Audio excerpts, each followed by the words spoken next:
proteins that will neutralize the venom in the snakebite. The patient has survived the night, but the tissue damage continues for a while. There is still venom present.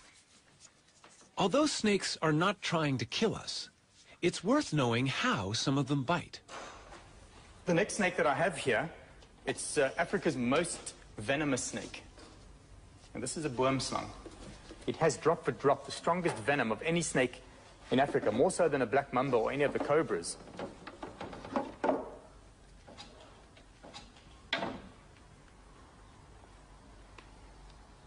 Most people think that a black-fanged snake can't bite onto a large part of your body. Most people think that the boomslang can only latch onto your earlobe or small finger. Whereas you can see here, this is not true, in that the whole head of the snake is divided in half by its mouth. And they can open that mouth up to about 120 degrees. And with the mouth that wide open, they could very easily bite you on the flat of your hand or the top of your leg, wherever it pleases. If you were bitten by this snake, you would literally bleed to death. So what's going to happen to you is that you're going to bleed into your heart, into your stomach, into your bowels. You're going to be urinating blood, defecating blood, and it's really a horrific way to die. This poor frog is about to be the victim of a vine snake in Central America. This snake is also back-fanged, just like the boomslang. Fortunately for small prey, death comes quickly.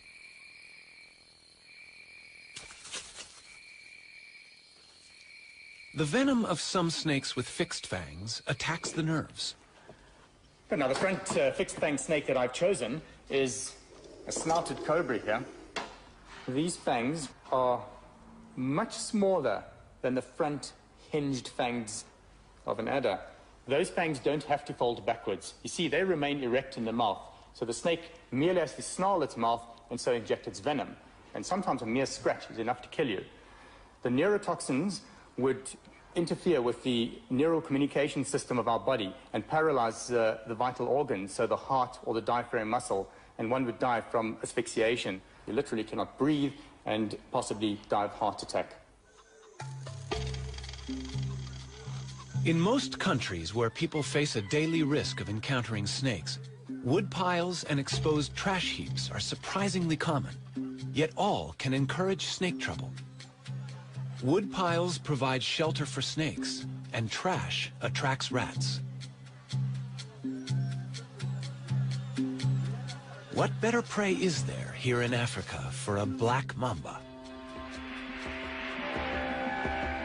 6 feet of powerful hunter, it haunts the outbuildings and can strike like lightning with a quick-working venom.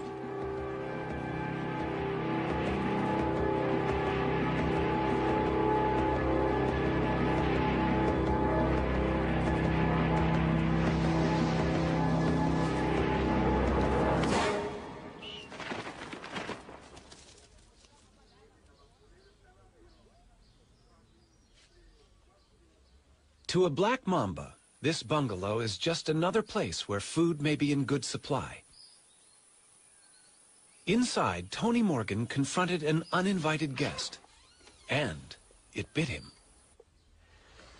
This is a typical corner that snakes like to hide in, and it was a similar corner like this near my front door on the farm that I found a mamba all curled up here with my fishing rods and various things like that.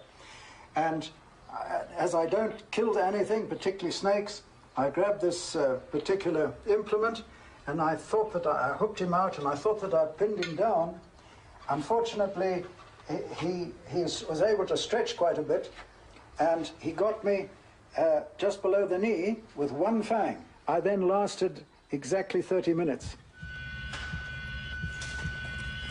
Anne, my wife, got me down to Donald's place very quick. And then he took over and drove me down to the hospital, where we were fortunate in finding a doctor on duty. And 30 minutes after the bite, I said to him, I cannot exhale anymore. And he said at the same time, which I didn't hear, his heart has stopped as well. So in effect, I was dead at that time.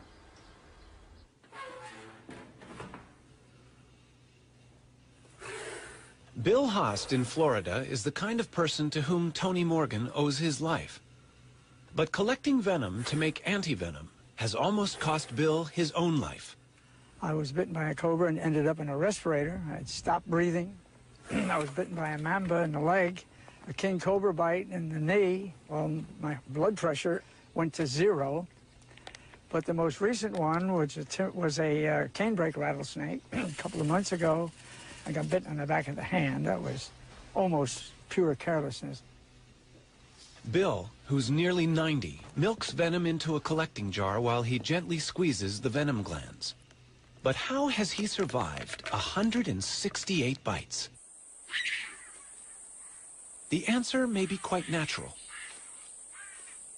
The South African Cape cobra, a highly venomous snake, is prey to meerkats. But why are meerkats apparently unaffected by frequent cobra bites? They seem to be immune. Perhaps the frequency of such bites is a clue to Bill's survival. Back in 1948, September the 18th to be exact, I started immunizing myself with venom from the Cape cobra of South Africa. I diluted the venom 10,000 times and took 1/100th of a milliliter. Then I graduated or increased the dose over months and then eventually years, added different species until now, on usually once a week, I take a booster, and it's a mixture of 32 different species. So I know that got me through a lot of these bites, at least over the threshold, if not in most cases, saved my life. Snakes and humans share the world uneasily. This spectacled cobra is common in the paddy fields of India.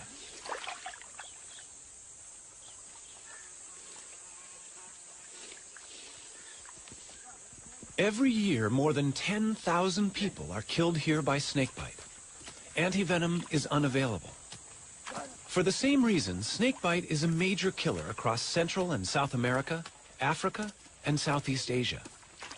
It's hard to arrive at an exact number, but at the lowest estimate, 50,000 people die each year.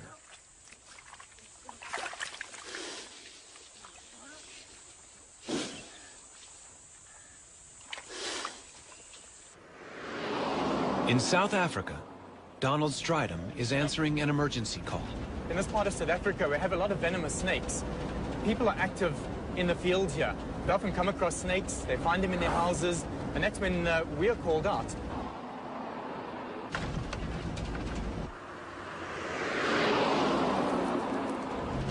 Seems to be the place over here. Lots of people standing around there. A snake in a house is a cause for local excitement, but the occupants have already followed the right emergency procedures. Everyone has left the house, and they've not only closed the door, but sealed it as well with a towel. Donald can be fairly sure that the snake is still inside. What I'm going to do here is have to put a visor on, because in a situation like this, it's very possibly a spitting snake. So I'm just going to get a few things that I need here.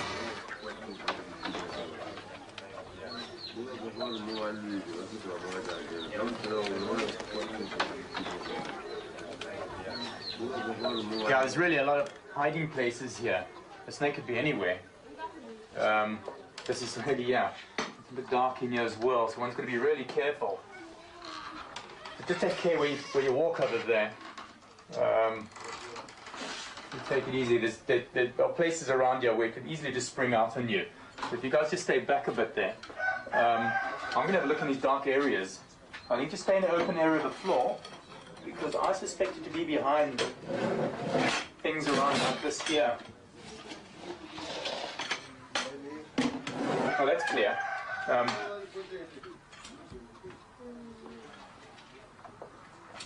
You know, we could so easily find a mamba in a place like this. And these things are like coiled springs. I mean, once it feels that it's not hidden anymore, it could just come flying out.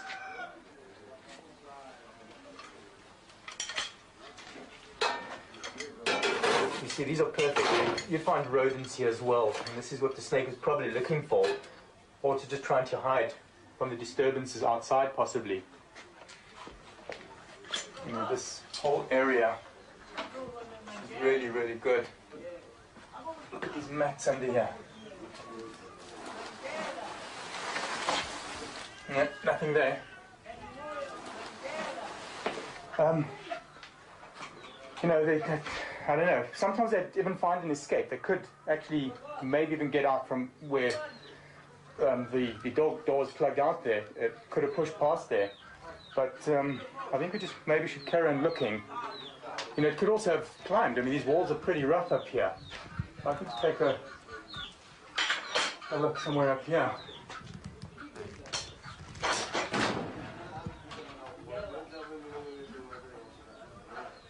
Nothing there. Well, whoops, there's something up there. There's something in the corner over there.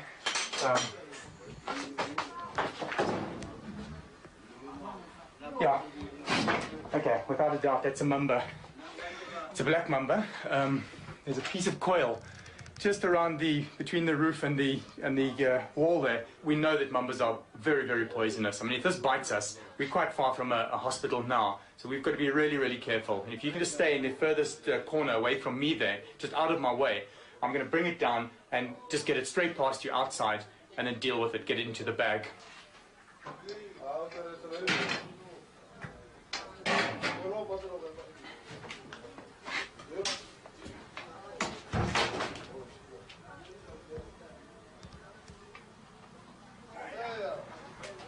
Trying to edge away from me there. It heads out again.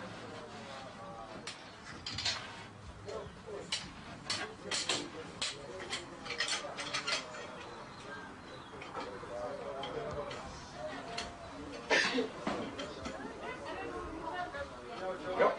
It's opening up its black mouth at me. It's warning me. You know, it's interesting that the snake doesn't just come out attacking, but at this stage, having it like this, it obviously feels threatened. At this stage, it'll bite whatever comes near to its mouth.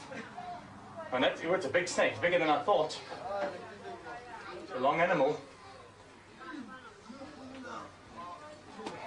Just watch it behind me there. Please don't just come any closer than that.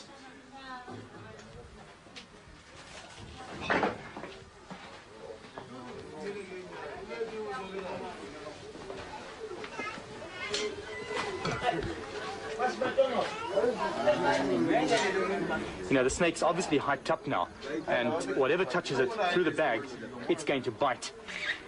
And you can see through the bag here.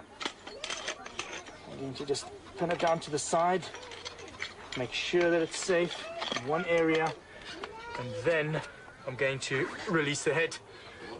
Just take care that don't come too close. Now, you just touch that bag and this thing bites. I'm going to find a safe place to release it. Let's get it in there. And I think I should go and reassure the lady here that her house is clear of snakes and that it's safe to go back in again.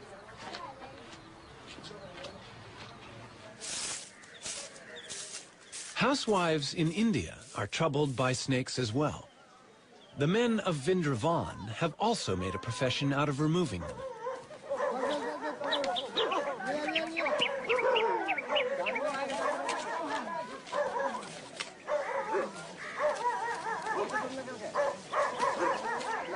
He's not going to let this cobra go free. For hundreds of years, this has been a village of snake charmers. The snake is captivated by the swaying pipe, following every rocking movement. And that's the snake charmer's secret. The music plays no part. It's probably too high a frequency for the snake to appreciate. It has no eardrums. Sound vibrations are perceived only by way of the skin, muscle, and bone.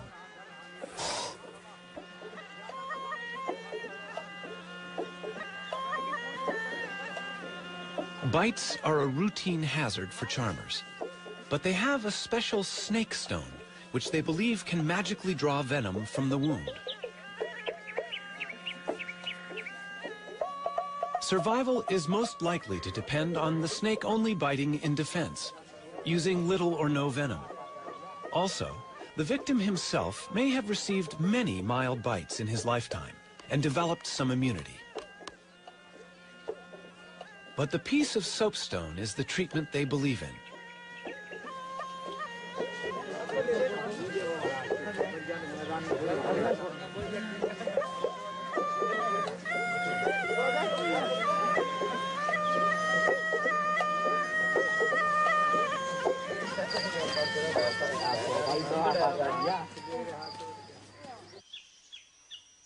This baby cobra in Africa is one snake that no snake charmer would ever use.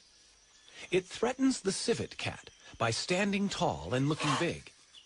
But it has another weapon. This is a spitting cobra, and it sprays venom, which irritates the eyes of the attacker.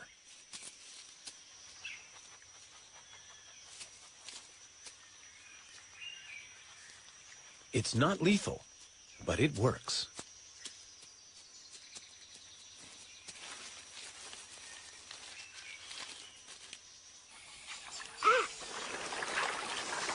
South America, the Llanos of Venezuela, the wetland home of the largest snake in the world, the anaconda. This giant has no venom at all. To capture prey, it relies on muscle power, coiling around its victim and squeezing the breath out of it. And a large snake needs large prey. The biggest rodent in the world fits the role. A capybara, the size of a pig, is fairly easy to ambush as it bathes in the warm waters.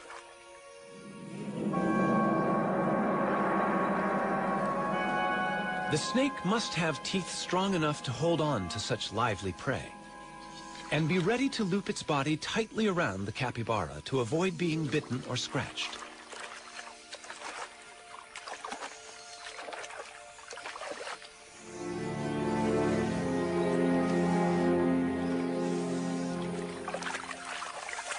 The anaconda, the most powerful of constrictors, moves in.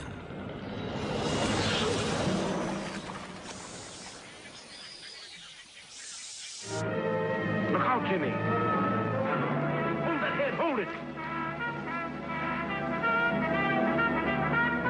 Mike hears Jimmy's cries for help.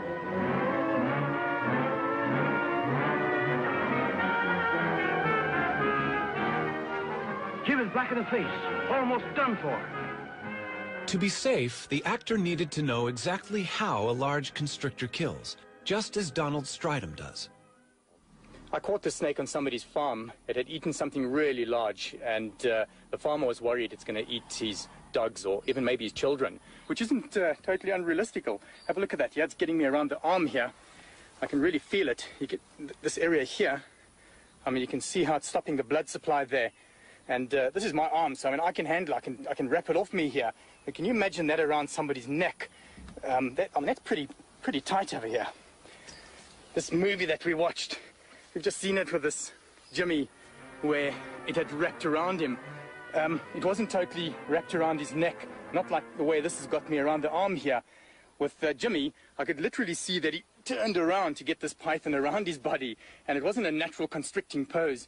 Whereas this snake has got me. I mean, look at that. My arm's going quite red there. You know, if you try and make a plan here, really got me.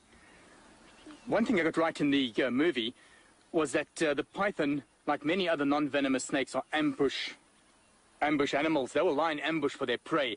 It'll lie there, wait for the animal to come past, strike at it, bite it, and hook it with those 100 needle-sharp teeth. It then throws coils around this animal while it pulls the animal into the coils. It then asphyxiates the animal. Every time it breathes out, it tightens more and more, and the animal dies of suffocation. If one looks into the mouth of this python, you can see a little circular tube, and that is the extension of its epiglottis.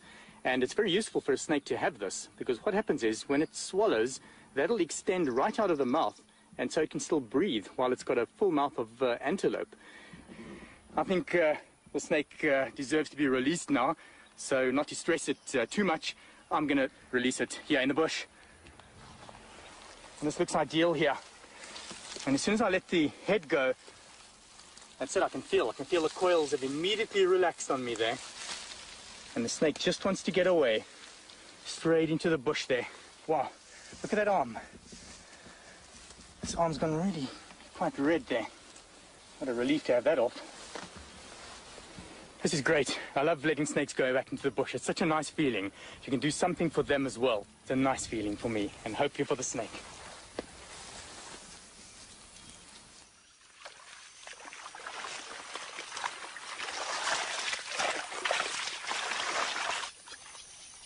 Back in anaconda country, there's someone who's trying to do good things for them as well. Anacondas have killed and eaten people, but that fact does not deter Maria Munoz. At the ranch of El Cedral, the petite Maria is on the track of her favorite animal.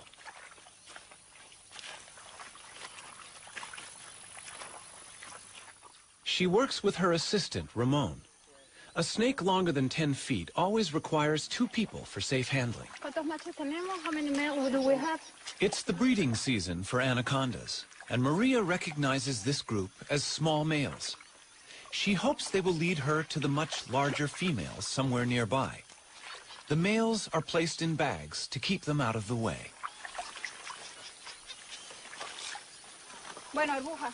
The female they find is 13 feet long. Voy. Maria uses a trick to calm it down. No. She dips its head in the mud so it can't see. It's very quiet. Y le vas a poner en la cabeza.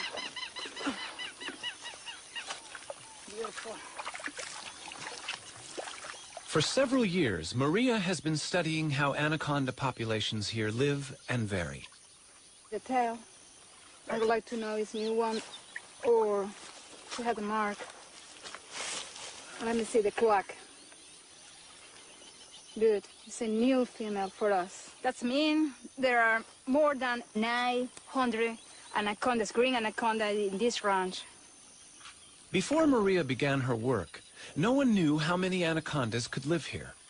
Now, by taking blood samples for DNA, she is also getting some idea about how they are related. But of course, she still needs to know how long these giants are. Her personal best is nearly 20 feet, about 10 feet short of the world anaconda record.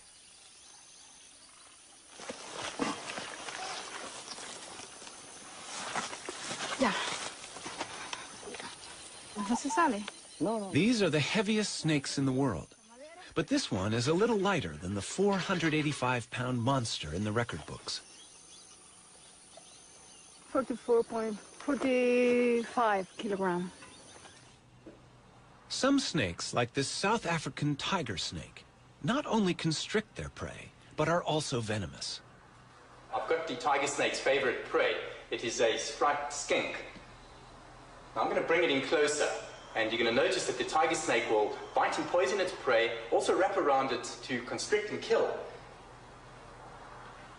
Now this is of course a dead skink, so I'm going to move it around so that the snake thinks that it's alive.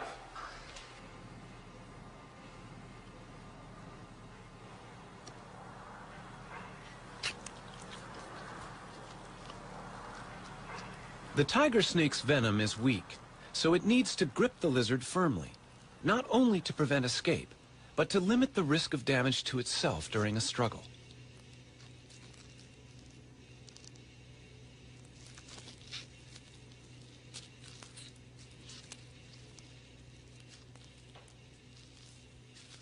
Even more remarkable is an African egg-eating snake's ability to get its mouth around an egg. All snakes can eat meals bigger than their heads. They simply open very wide, and then ligaments allow the lower jaw to expand. Still, the egg cannot be crushed until it reaches special bones in the spine, which can pierce the shell.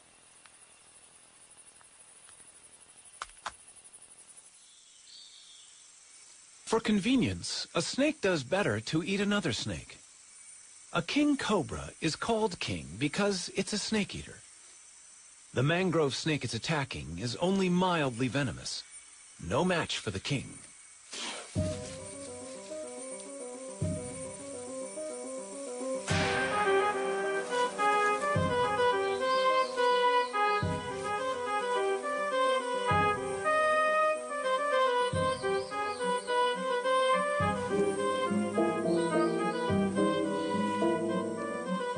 It's not easy for the king to judge exactly how long this meal is. But since the king is the largest venomous snake in the world, chances are the victim's tail will be reached easily and swallowed.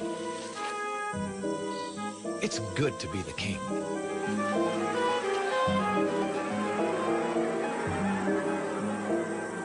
So how would a snake avoid this fate? One way would be to play dead. This eastern hog-nosed snake is giving his best performance. Its play acting must convince a threatening indigo snake. There is an interesting moment of standoff, but the actor has another defensive card to play. A gland in its tail emits a smell of death to go with the gaping mouth. It's the performance of a lifetime, and the enemy is fooled.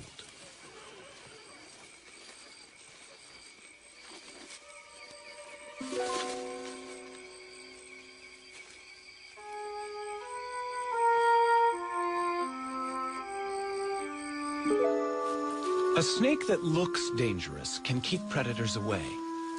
Red next to yellow will kill a fella is a useful rhyme about a coral snake. It is venomous. Red next to black is a friend of Jack is true for a milk snake. It mimics warning colors and only pretends to be dangerous. A pretend head keeps the real head of a Calabar ground python safe. The real head has a tongue that gives it away. But the deception can be good enough to cause a predator to attack the tail by mistake. And a tail is not a vital organ.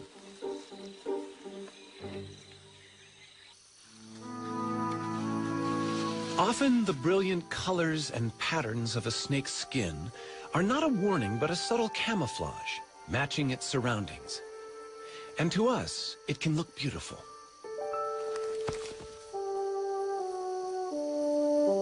Scales come in endless varieties of shape and structure.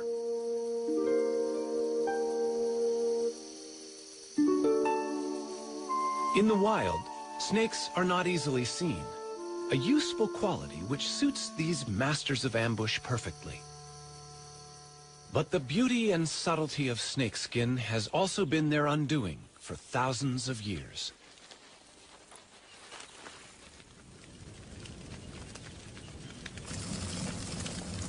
Fire is traditionally used by hunters in Cameroon to expose the hiding places of aggressive rock pythons. Entering an aardvark burrow to retrieve so vicious a snake is a risk few men will undertake. Once, this nightmare task was a test of virility, a rite of passage. Crawling inch by inch on toes and fingers, the hunter moves toward the angry python. His companions keep track of his progress. They may have to rescue him. The heat is stifling.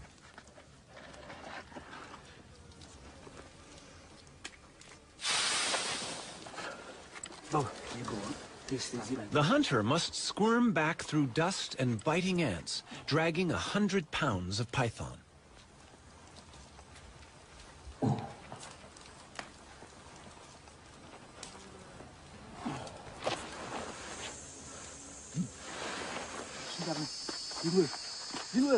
His companions take over.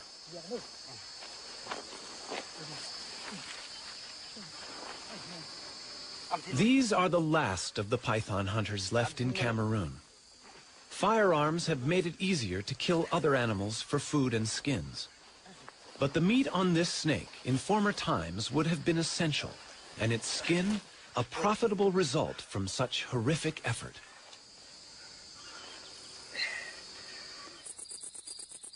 As any snake grows, it must shed its outer skin like an overtight suit. The new scales revealed are at their best. The cast-off skin is discarded, and with it also go most of the parasites that have attached themselves to the snake.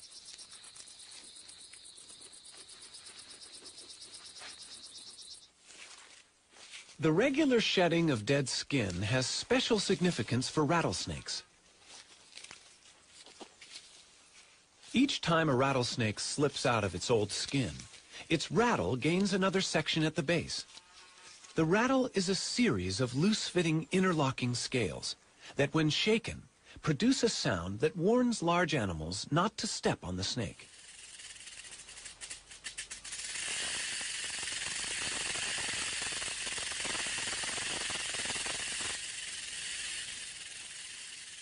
Although only a warning, the rattle has been the snake's downfall. Their noise makes them easy to locate, and as a result, tens of thousands are killed every year. I hate rattlesnakes. J.P. Jones sees rattlesnakes only as potential killers of people and livestock. He's hunted them since he was a boy. But recently, he's finding it harder to find them. He simply can't hear them, even with the listening apparatus he designed himself. There are rattlers around, but many are becoming quieter. Ruthless hunting is exterminating the loudest, and a greater proportion of snakes with weak rattles are living and breeding. Not having a loud warning, of course, makes a snake even more dangerous. But J.P. is undaunted, and his roundup goes on, presumably until only silent rattlesnakes survive in his part of Alabama.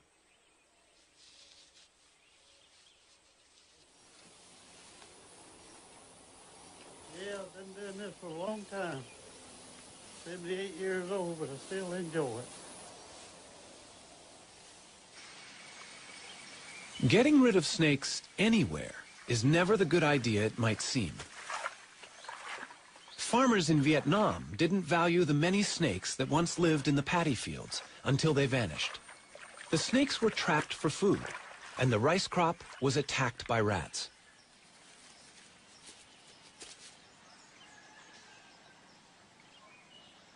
A third of the country's crops was devastated by the rodents.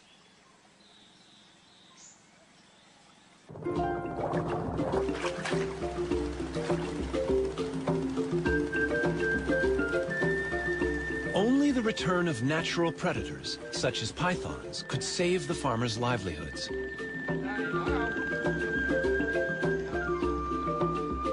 The government's official snake repatriator is Dr. Nguyen. He's bringing snakes to the village where he was born. True pioneer whose vision led to photo identification. He started learning about the societies that these whales live in around our coast, and that these were incredibly complex animals with very elaborate social relationships. You put the brain and the implications of that together with the social side, and you understand immediately that putting her in a concrete tank and completely shutting off the company of her kind was an enormously unfair and inappropriate thing to be doing. But at the time, it was through the close contact of captivity that we begin to learn about them, one at a time. The story of one whale in particular, named Keiko, stirred our passion and raised enduring questions about captivity.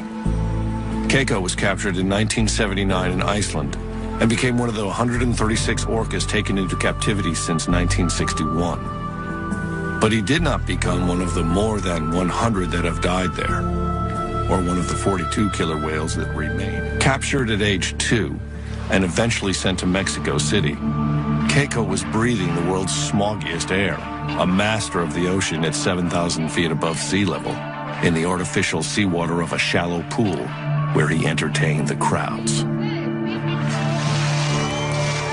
Keiko would have lived his life in poor health, swimming in circles, except for one thing. He became a movie star. As Willie, he was free to 10 million film-going children. But in reality, Keiko went nowhere.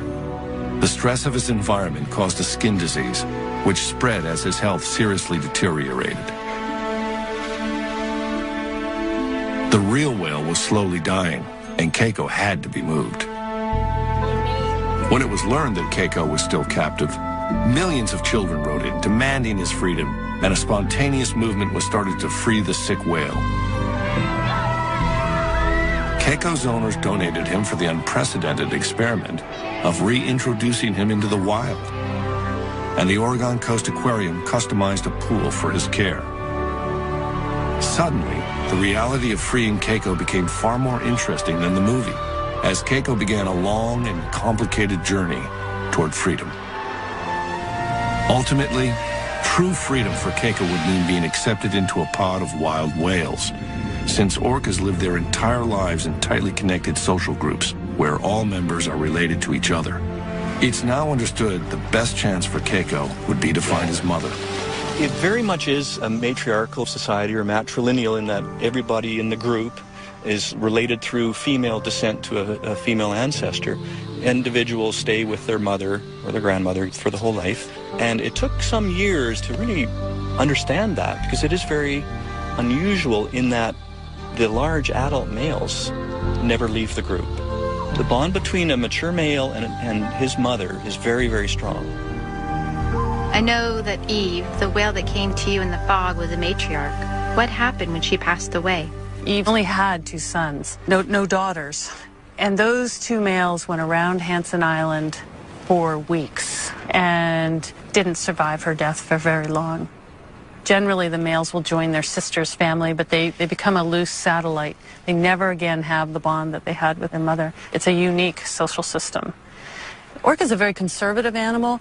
Basically, you only socialize with somebody who your mother introduced you to. The resident populations on this coast are really fairly clearly divided socially into 2 different groups. The northern residents, it's about 240 whales, 16 pods. The southern residents are around 90 whales, 3 pods, quite a bit smaller. What's really interesting, and we don't really understand this, but they never mix. And then we have overlaying that, we have transients, the mammal hunters. They don't mix with the residents, but they will often mix with other transients. And then occasionally we have these offshore whales, and they don't mix with these others either. So we have these whales that in many ways are just focused on their very familiar neighboring groups that are of the same lifestyle. It's a pattern strangely familiar, much like human tribes, existing near each other but separate, with languages and behaviors learned and passed on over generations. We define it as culture, and for both humans and orcas, different cultures exist among the same species. That was beautiful. Did you get that, Carrie? Yeah, I think so. That was amazing. See, I told you those 2 boys, huh? And they both did that. Yeah, they both did. Oh, the New Zealand orca I found are just so completely different from the Pacific Northwest. I had this paradigm that was how orca were around the world. They had a matrilineal society and stayed in very strongly bonded groups, and that there was another population who fed on marine mammals. Well, it turns out here that the New Zealand orca are moving around between groups. They feed on fish, sharks, rays, and marine mammals. Acoustically, they're different. They have a good Kiwi twang, just like I do. And it looks like they're moving big distances compared to the animals up there. I've got them travelling an average of 100 to 150 kilometres a day. And I think that's one of the things that fascinates me about orca is the different cultures. Even though they're in similar habitats, they're just so completely different. Orcas have been stable in the social groups that we're looking at now for literally thousands of years. If you look at the society and understand that this has evolved over a very long period of time, you realize that you're looking at a successful society. The wild pod. The challenge for him would be enormous, since strong social bonds may actually define what it means to be an orca. At the time, no one knew how to free a captive orca. It was a new frontier to trainers like Steve Clausen and to Jean-Michel, who became involved in the effort and who saw Keiko as a symbol of more than just one whale. Curator Nolan Harvey knew how far Keiko was from a wild orca. We're trying to teach Keiko to not only work for us within this pool so we can take better care of him, but we need to let him become a killer whale again. We need to untrain him. Our goal all along has been to give him control of his life. We're an active part of it, especially since he is here by himself. But the idea is to let him start making those decisions on what he wants to do, when he wants to do it. Where previously, anytime he did anything, it was because somebody asked for it. Even with vastly improved conditions, Keiko continued to demonstrate his frustration from living in an artificial environment. He expressed his stress in Mexico by gnawing the concrete pool, damaging his teeth, and it continued in Oregon on his favorite rock. A decision was made to cover it in order to discourage the behavior and to protect the teeth of the ocean's greatest predator. An orca's sharp, conical-shaped teeth make feeding on large prey possible, but Keiko primarily eats fish which orcas swallow whole, so his damaged teeth should not be a problem in the wild. When he arrived in Oregon, Keiko was 1,000 pounds underweight, but soon doubled what he was eating in Mexico. His waistline increased by 3 feet. He gained nearly 2,000 pounds and grew 8 inches longer. But he still had to be taught to catch live fish as a milestone for his release, and in order to survive in the wild.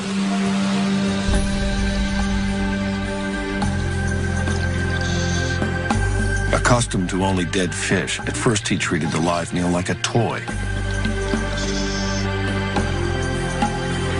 Surrounded by walls, Keiko had never been observed using echolocation in captivity, and to a wild killer whale, it's a fundamental skill.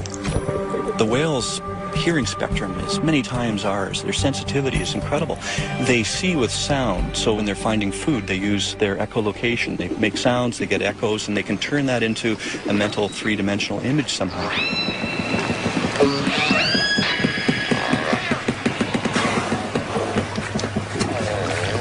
You know, when you go into different places around the world and you look at what orcas are doing and understand that they've sort of figured out how to live in the particular niche that they happen to have found, it's really interesting looking at the differences. As gray whales migrate up the coast through Monterey, California, a pod of transient orcas show why they're called wolves of the sea. They hunt in packs to isolate, then overpower a gray whale calf. It's a predictable hunt, with as many as a third of the calves taken by orcas. 20 to 30 whales may work together and share the bounty. Sharing seems to be really important in these groups.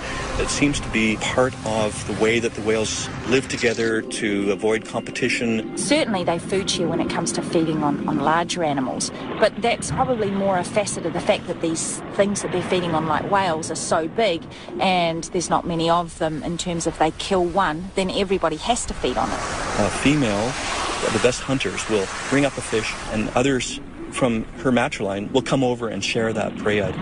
What's kind of surprising for the residents, they will share even a salmon that's perhaps only 5-10 pounds. They will share that, even though any whale in the group could easily swallow it. It has given us a new appreciation and insight into the workings of their society.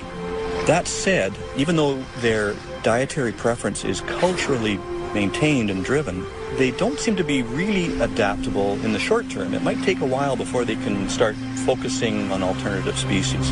Killer whales are real traditionalists. They only do what mom did. They eat when mom eats, and they socialize with the whales that mom socialized with. They really don't like to branch out. So if you have a habitat change and that particular prey is not there anymore, then it's difficult for the orca to adapt.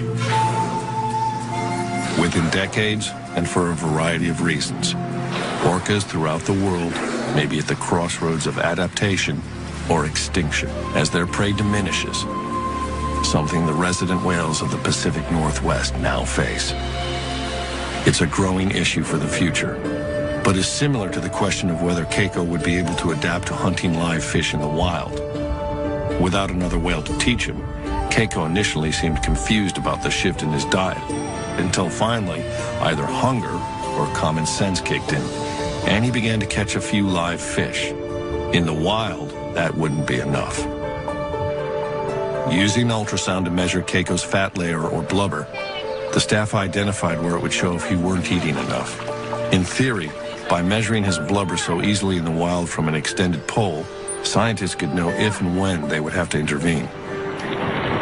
They did know that Keiko would have to be in better shape than he had ever been, so even his 30 different toys were designed with a purpose.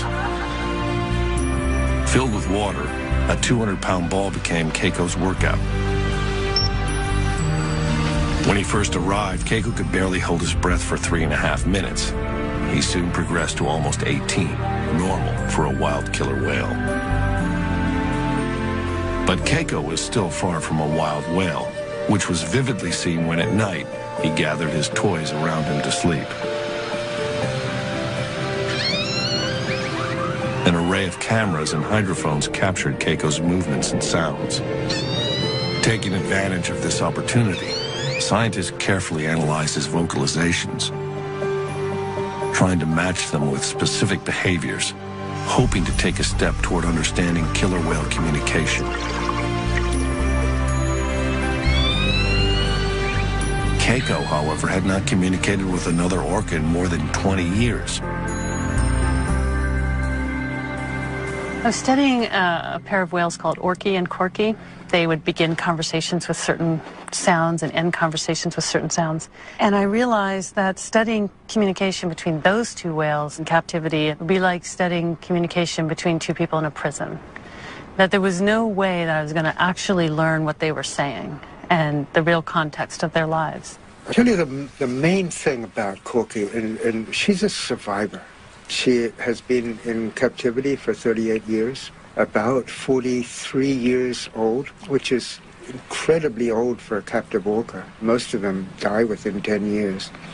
She still uses the calls of the A5 pod, and she is swimming around the tank, and in a concrete tank, the sounds that they make reverberate off the walls of the tank. They're constantly in an acoustic fuzz. I think it's an incredibly stressful environment simply because of that. And how is your research here at Orca Lab different?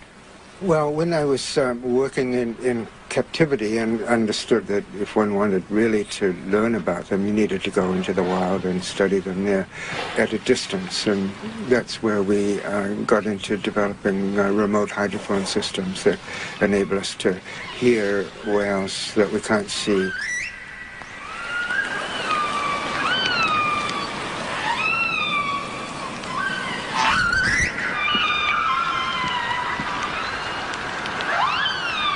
We have a network of hydrophones, covers about 50 square kilometers of the area around us, and we have speakers all over the place. We're listening to all of them all of the time, 24/7, 365.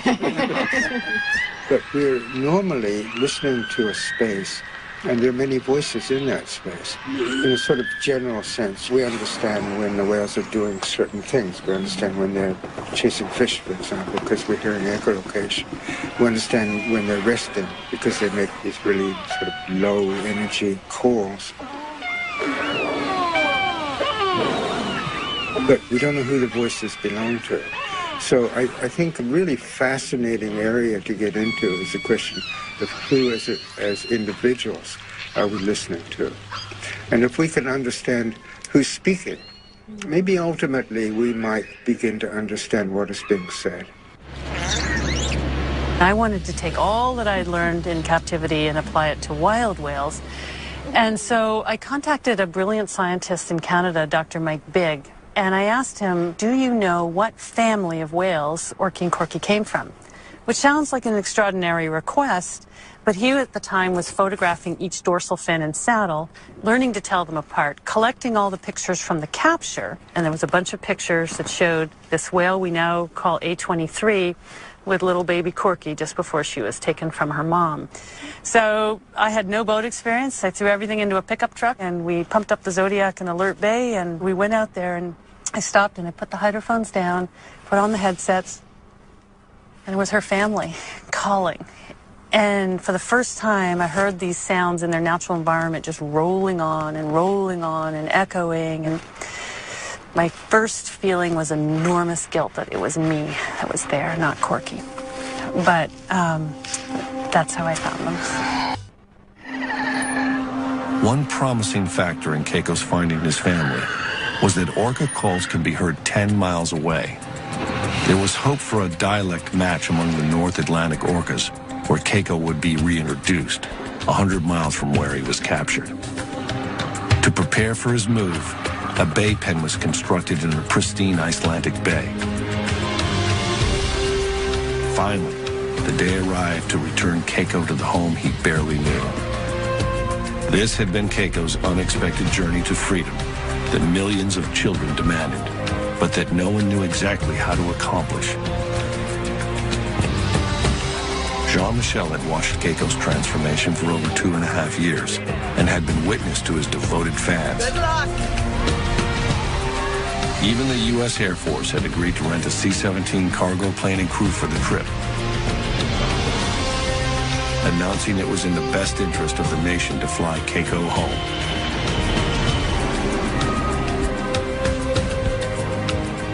He was covered in ointment for the flight to protect his skin from drying. After 15 anxious hours out of his element, Keiko was at last returned to the cold ocean waters of his birth. It was seen as the first step to restoring what had been taken away when he was captured. Keiko would first have to acclimate inside the confines of the bay pen.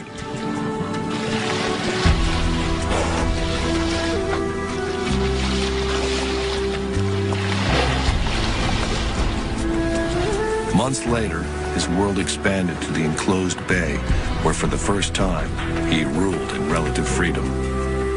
It was Keiko's first chance at a small piece of the wild. Not since he was 2 years old had he experienced the sights, and especially the complexity of sounds, of a natural ocean environment.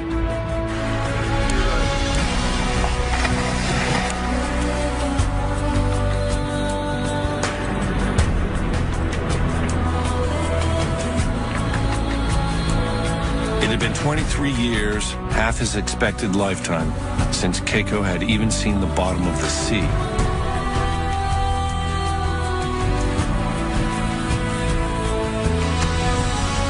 Keiko's world was gradually expanding, and for the next step, a satellite tag was attached to his rare flopped dorsal fin in order to follow him at sea. Its attachment was no more painful than piercing an ear, but the tag and Keiko would have to wait another season following complications to be tested at sea. Finally, in the summer of 2000, sea trials began. Everything from then on was up to Keiko. The difficult promise to give him the choice of freedom had been kept.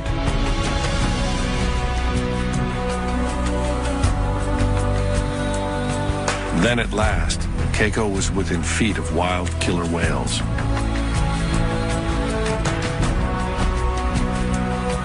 He seemed enthusiastic at first, but then experienced what might have been shyness or fear and turned back.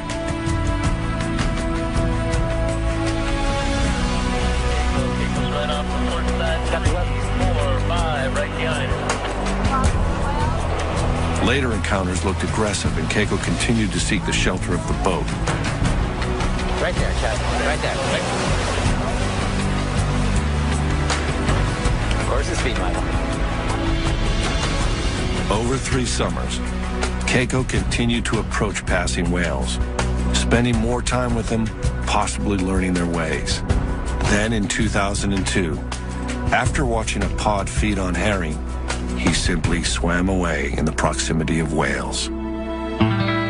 For over 2 months, Keiko was tracked by satellite.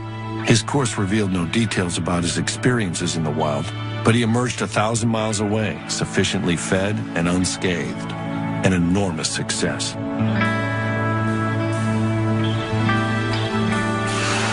Then, perhaps seeking human companionship or just chasing an easy meal, Keiko followed a fishing boat into a Norwegian fjord. Keiko was still alone, but he was welcomed by enchanted children who must have felt they already knew him. Strong bonds are undeniably formed between captive orcas like Keiko and people. But we've been slow to consider that the ocean's greatest predator, wild and free, may also be curious to understand us. Hey, I see you there. Come on.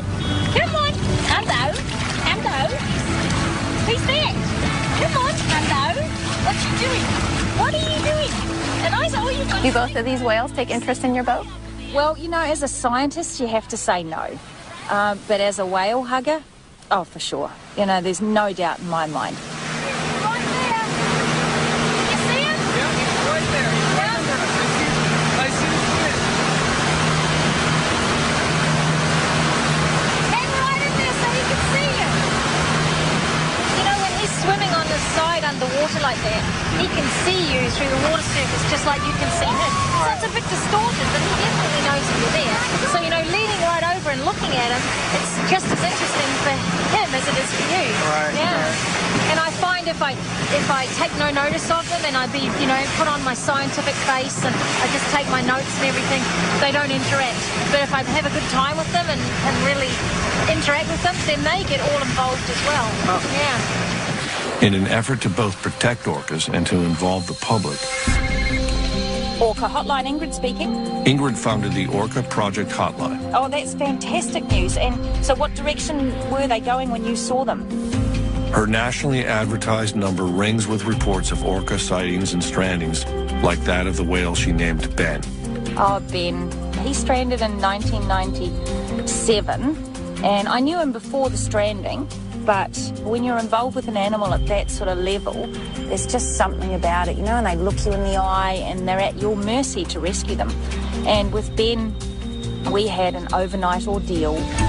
And then we rescued him, and the next day he was back with another group of orca, which was just incredible. But a year later, he got run over by a boat, and it was just tragic. But a year later, I found him, and his dorsal fin, the back half, had completely collapsed and folded over. So now he's got this funny little fin where bit sticks up and the rest folds down. But he survived, and he's very cautious of boats now. But he'll still come over to my boat. I think that by showing people the variation within the individuals, it makes the animals a little bit more personable, if you like. If somebody can call me up and say, hey, I just saw Ben, it gives them a little bit of a stake in Ben's life. And so hopefully, you know, they'll slow down their boats, they'll drive a little more respectfully. The data, of course, is really valuable for my research, but ultimately I want it to be that the public will want to protect these animals. Keiko, however, was at risk of being loved too much by a well-meaning public. The Norwegian government passed laws to protect him, and the Free Willy Keiko Foundation and the Humane Society of the U.S. agreed to continue his care. He arrived in Norway, obviously having fed himself at sea, but without fish in the fjord, concern grew, and the decision was made to begin feeding him again. Keiko had everything he needed, except the company of his own kind. In 2003, after more than a year in Norway, at age 26, relatively young for a male orca, Keiko took a final breath and died from a pneumonia-like virus. His burial was the last outpouring of affection for the whale we thought we knew and who had done everything we asked.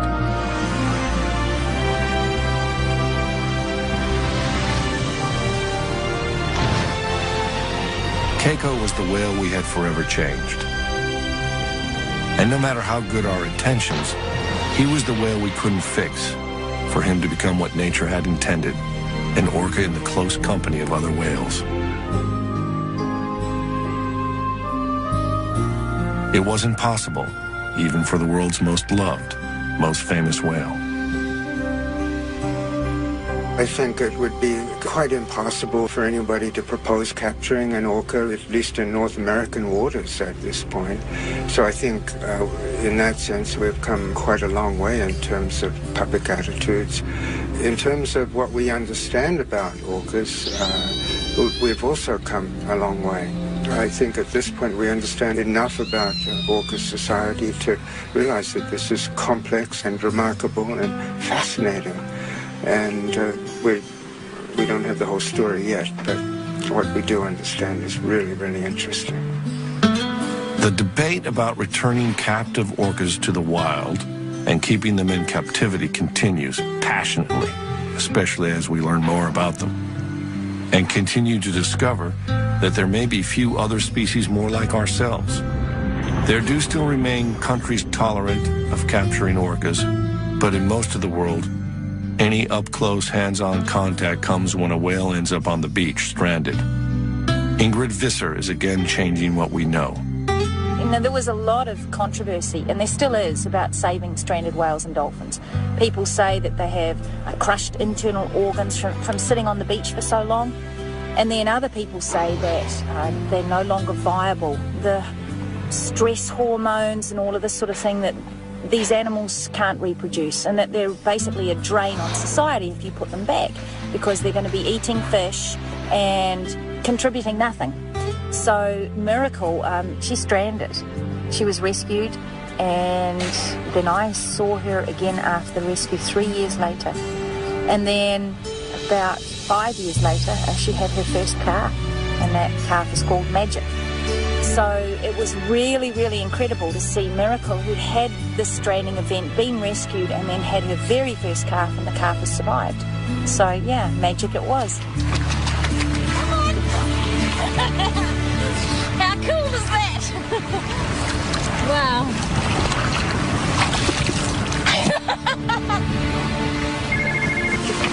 Orca hotline, Ingrid speaking.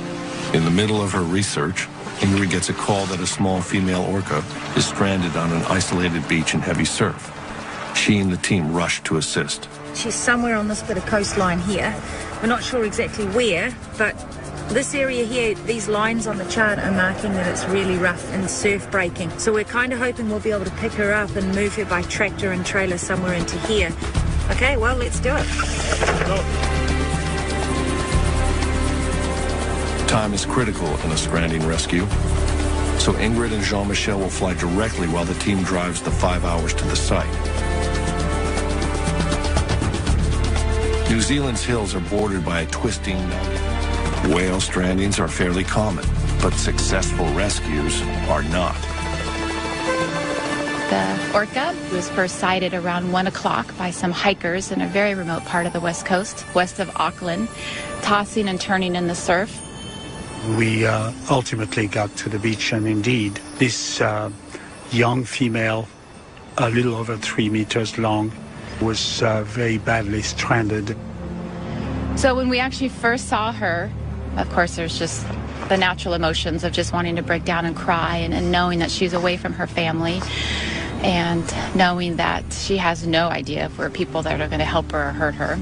But help comes by digging holes for her flukes and flippers to relieve the discomfort, then keeping her skin moist.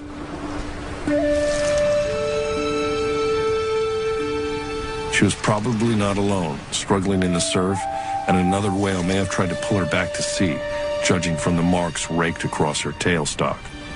Ingrid names her Reiki. Most important to her survival is keeping the young whale hydrated after hours of stress on the beach. Ingrid is successful in getting her to accept a tube bringing water. Yeah. It's a triage that also involves reassurance and comfort.